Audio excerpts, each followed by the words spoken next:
हमारी flight land हुई Seattle में। 3 दिन बाद मेरे 2 शो थे सियाटल में।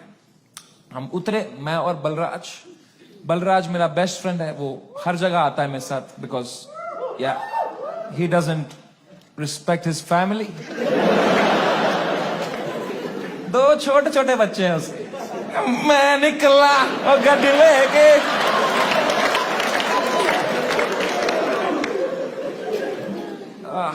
हम गए होटल रूम। मैंने वहां से एपिसोड अपलोड दबाया मेंबर्स ओनली के लिए। पहले दिन तो कुछ नहीं हुआ, मेंबरशिप बढ़ रही है, कमेंट्स अच्छे अच्छे आ रहे हैं।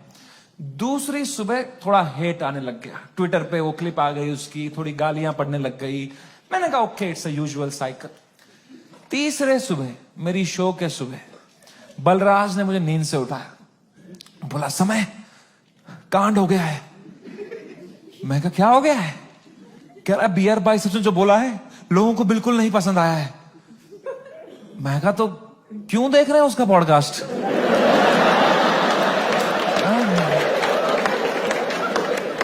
मैंने कंबल डाल दी। कह रहा अबे साले तेरे शो में जो उसने बोला है ट्विटर पे देख क्या चल रहा है। तो मैंने ट्विटर खोल के देखा ना, तो बियर बाइसेप्स नंबर 1 पे ट्रेंड कर रहा था और मैं नंबर 2 पे था। तो पहले तो मेरी गांड जली, मैं नंबर 2 हूं मैं, ये नंबर 1 है, मैं बियर बाइसेप्स से आ रहा हूं ट्रेंडिंग में। मैंने फुल इग्नोर मारा इसको, क्योंकि अब मैं 8 साल से यूज टू हो गया हूं इंटरनेट पे लोग के आउटरीच साइकिल का। 3 दिन लोग गाली देंगे, 4 दिन लोग गाली देंगे, फिर 5वें दिन उनका बॉस बोलता है चलो भाई अब एक्सेल शीट बनाओ। मैंने कहा इतना टाइम थोड़ी है लोगों के पास कि इसी में लगे पड़ेंगे, दिस विल गो अवे। कह रहा है समय न्यूज पे डिबेट चल रही है इस बारे में। मैं कहा क्या डिबेट क्या चल रही है इसमें? क्या आंसर ढूंढ रहे हैं क्या उस सवाल का? मैंने खोला YouTube live, 1-2 channel, news channel, उस पर डिबेट रखी थी इंडियन मीडिया ने। ये इन्फ्लुएंसर्स हमारा देश बिगाड़ रहे हैं, these are the influencers, shame on them. अगली न्यूज देखी यूट्यूब लाइव पे, वो भी यही कह रहे हैं, ये लोग बदतमीज ब्रिगेड हमारे देश के नौजवानों को बिगाड़ रहे हैं। ये मीडिया का पूरा नैरेटिव था, हम देश बिगाड़ रहे हैं। शर्म करो मीडिया वालों, हम देश बिगाड़ रहे हैं? हम बस देश को हंसा रहे हैं, एंटरटेन कर रहे हैं। लोग हंसना बंद कर देंगे ना, लोग सवाल उठाना शुरू कर देंगे।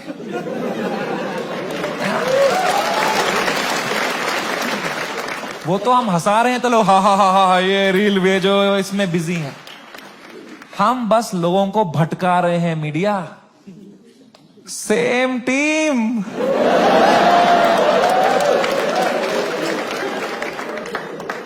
फ्रेंडली फायर कौन मारता है यार?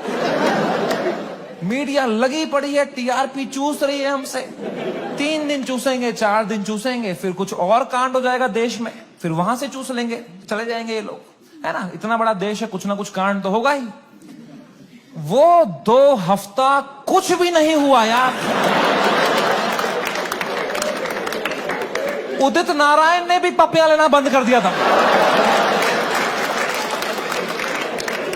एक पप्पी ले ले यार, उसके बाद वो यूं करता था शो में, भाई क्या कर रहा है यार? हिंदू मुस्लिम भाई भाई चल रहे थे वो 2 हफ्ता, कोई ट्रेन नहीं पलटी, कुछ नहीं, न्यूज साइकिल से ही नहीं हट रहे हम। हमें क्या पता था इतना हो जाएगा? हम तो शो करने चले गए। हमारे सियाटल में 2 शो थे, मैं शो करने निकला। पहले शो से पहले ना मैं बैक स्टेज चेस खेल रहा था। किसी ने मेरी फोटो ली, मुझे टैग किया, मैंने स्टोरी में उसको शेयर कर दिया, प्लेइंग चेस शो टाइम। मैं शो करके उतरा हूं, ये स्टोरी हर न्यूज चैनल पे थी। ये चेस खेल रहा है वहां पे, ये सब हो गया इधर, ये वहां पे चेस खेल रहा है, इसको इंडिया लेके आओ, ये चेस खेल रहा है वहां पे। तो पहली बार मेरी फटना शुरू हुई, क्योंकि रात को मुझे पोकर खेलने जाना था।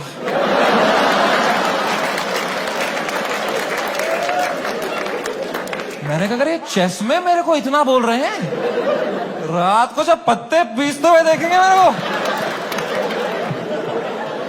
बोलेंगे इसको फर्क ही नहीं पड़ा है, बेहुदा आदमी ये पत्ते पीस रहा है वहां बैठ के, बेशरम। और अगर मुझे इंडिया ले आओ वाला नैरेटिव बढ़ गया और मुझे इंडिया ले आए, तो मेरे लाइफ का सबसे बड़ा यूएस टूर मुझे कैंसिल करना पड़ेगा। तो मैं तो बहुत लॉस पे आ जाऊंगा यार। तो हमारी टीम ने हिसाब लगाया, वर्स्ट केस सिनेरियो अगर इंडिया तुरंत आना पड़ा शो कैंसिल करके, कितना लॉस मुझे बेयर करना है। 8 करोड़ रुपए। आई स्वेयर टू गॉड, मेरे पास उस टाइम पे टोटल कितना पैसा सेविंग्स में था, should I tell you? 8 crore रुपए। मेरी फट के 4 हो गई। मैंने कहा oh fuck, there is a possibility इतने सालों जो भी मैंने कमाया है everything goes to shit, what will I do? मेरी लाइफ सेविंग्स है ये, मैंने घर बनाना था, ये सब करना था। मेरे को इतनी एंजाइटी हो गई। मुझे in general I suffer from anxiety. मेरी इतनी बढ़ गई बैक स्टेज, मैं कांप रहा हूं सेकंड शो से पहले, मेरा दिल धड़क रहा है जोर से, पसीने आ रहे हैं, ऐसे वर्टिगो सा हो रहा है, ऐसे सांसें अटक रही। मैंने बलराज को बताया, मैंने कहा भाई बहुत बहुत एंजाइटी हो रही है बलराज भाई। Zero ability to console.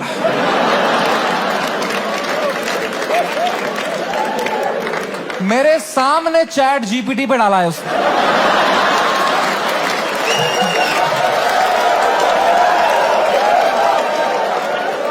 My friend is anxious, what to say. फिर पढ़ के क्लीशे मार रहा है, भाई दिस टू शैल पास। इससे अच्छा चुप बैठो यार, ये क्लीशे मत दिया करो। भाइयों मेरी बात ध्यान से सुनो, जब किसी की लंका लगी हो ना, they don't want advice, they want a hug, they want you to say कि water, you want water, how are you feeling, ask, don't give. Hug दिया सब दोस्तों ने मेरे, सब मैसेज यही कर रहे हैं, एडवाइस दे रहे हैं। मेरी थेरेपिस्ट का मैसेज आया हुआ था, दिस मंथ फ्री। मैंने थेरेपिस्ट को ही मैसेज किया, मैंने कहा मैम मुझे बहुत एंजाइटी हो रही है, ये लोग बोल रहे हैं इंडिया ले आओ, इंडिया ले आओ, मुझे हार्ट अटैक आ जाएगा मैम अगर ये इंडिया ले आएंगे। मैम प्लीज बोलो ऐसा कुछ नहीं होगा मैम, मैं समझ नहीं पा रहा हूँ मैम, मुझे क्या करना चाहिए मैम। मैम कह रही समय please calm down, you are having an anxiety attack, you take some deep breaths, थोड़ी बॉक्स ब्रीदिंग करो, सांस लो, रोको, मुंह से छोड़ो, तुम अपने होटल रूम में जाओ, गर्म पानी से एक शावर ले लो और थोड़ा सो जाओ। मैं कहा मेरे को स्टेज पे आना है आधे घंटे में, मेरा सेकंड शो है। कह रही तू पागल हो गया है, please cancel the show, you can not go on stage like this. मैं कहा तू पागल है, शो थोड़ी कैंसिल कर दूंगा, डॉलर का वैल्यू बढ़ रहा है। कह रही है समय you please understand, you can not go on stage with so much anxiety, you have to understand. अगर तुम इतनी घबराहट लेके स्टेज पे जाओगे ना, तो ऑडियंस को तुम्हारे चेहरे पे दिख जाएगा पहली बात कि तुम्हारी फटी हुई है। एक बार ऑडियंस देख लेगी तुम्हारे चेहरे पे कि तुम घबराए हुए हो, उसके बाद तुम कितना भी अच्छा जोक मारो, they will not laugh at it because they will be concern for you, and फिर तुम्हारा शो खराब जाएगा, then that will play on your mind, you will go into a spiral. तो मैंने फोन ही काट दिया। मैंने कहा ये नेगेटिविटी दे रही है, इसको मैं पैसा देता हूं कि ये अपलिफ्ट करे, ये नीचे ही दबा रही है, ये कुत्ती। और इसको लग रहा है मेरे चेहरे पे दिख जाएगा। प्लीज प्रोफेशनल कॉमेडियन, कुछ नहीं दिखता इस चेहरे पे। मैं आंध्र प्रदेश में पला बड़ा। कोई है यहां पे आंध्र प्रदेश से? हाँ, सबसे घटिया एक्सपीरियंस था मेरा।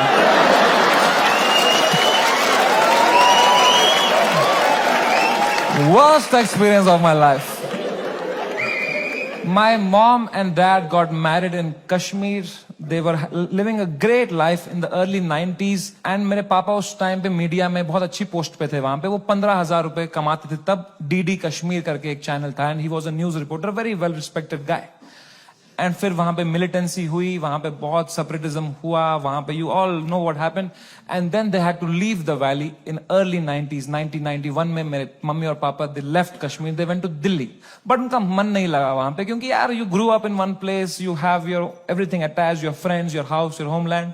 दे went back in 96। In 97 I was born, and in 98 हमारे घर पे गोली चली थी।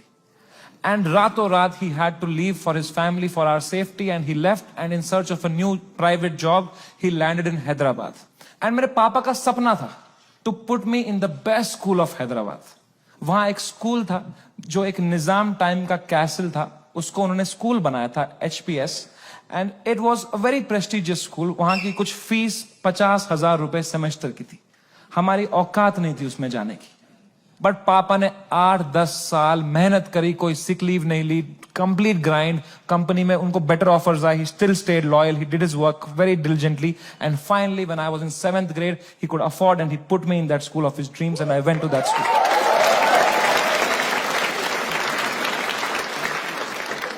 और पहले ही दिन पिटा मैं वो स्कूल, क्योंकि मैं फिट इन नहीं हो पाया वहां पे. वहां सब तेलुगु बच्चे हैं, उनकी गैंगे बन चुकी है 7th grade तक.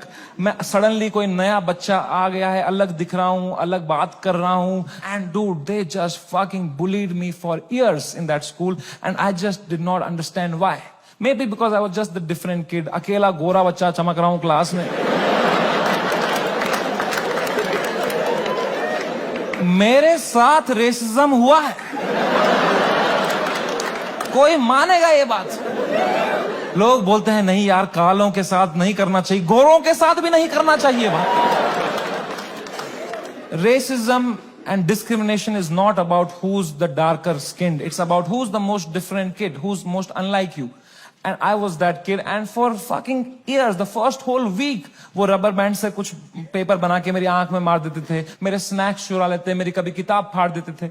मेरी कोई क्रश होती थी, मैं उसके सामने कुछ बात करने की कोशिश करता था, उसके सामने जलील कर देते थे. क्या बचता मेरे पास? No self confidence, nothing. It used to frighten me to go to that school. कभी हफ्ते में मेरे पापा एक बार बोलते थे, मैं तुम्हें पिकअप करने आऊंगा स्कूल. मैं कसम से बताऊं, मुझे शर्म आती थी कि मेरे पापा की अगर मारुति 800 कोई बच्चा देख लेगा ना, तो अगले दिन फिर जलील करेंगे मुझे. तो मैं पापा को बोलता था, पापा अब बाहर वो आइसक्रीम शॉप है ना, उसके पास पार्क कर देना, मैं आइसक्रीम खा के आऊंगा, मुझे बहुत पसंद है वहां की आइसक्रीम.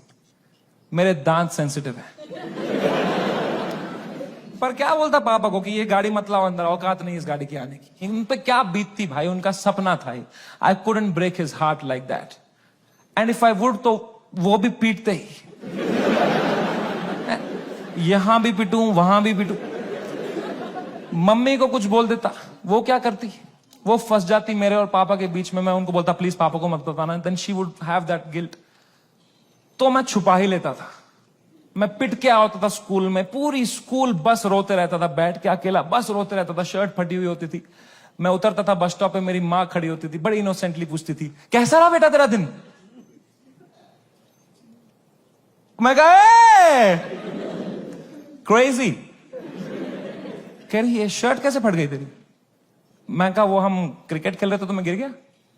इतनी जोर से? मैं कहा ऐसा ही तो होता है दोस्तों में. दोस्त नहीं थे क्या आपके कभी? तो बोलते थे चलो मेरा आशीर्वाद तुम्हारे साथ है. मैंने कहा मैंने मेरी मां को नहीं देखने दिए कभी मेरे चेहरे पे इमोशंस. ऑडियंस को लौड़ा दिख जाएगा कुछ.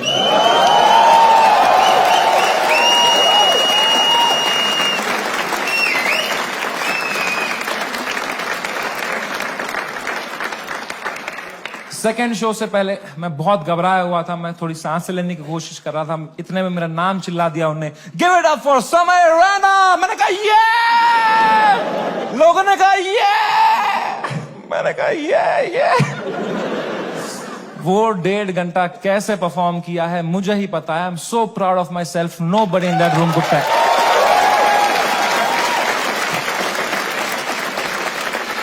Nobody could tell. I was just performing out of memory. मुझे पता था कहां पॉज लेना है, कौन से जोक में कहां स्माइल करनी है. Just fucking faking it. लोग चिल्ला रहे हैं, We are with you. मैं कहा no need. I am doing great. वो शो निपटाया. Thank you guys, that was my time. सबने खड़े हुए चिल्लाया. मैं कहा ये. उतरा स्टेज से बाहर, बलराज से फोन लिया मैंने जोर से to check what has happened. Dude, मेरा फोन गर्म हो चुका था. I was getting calls and messages from random people. I realise that मेरा नंबर लीक हो चुका था बाय देन. उल्टी सीधी गालियां आ रही हैं, डेथ थ्रेट्स आ रहे हैं. मेरे पेरेंट्स की फोटो भेज रहा है, कोई धमकी दे रहा है कि जहां दिखेगा वहीं मार देंगे. बहुत it escalated like anything that evening. मेरे इंस्टाग्राम के लास्ट पोस्ट पे 20,000 कमेंट हो गए. और अब तो वो झंडे वाले भी आ गए, वो जो झंडा लेके आए थे बात बात पे, वो ट्रायंगल वाला. इनसे मेरी फटती है भाई, क्योंकि इनको तो एक्सेल शीट भी नहीं बनानी अगले दिन.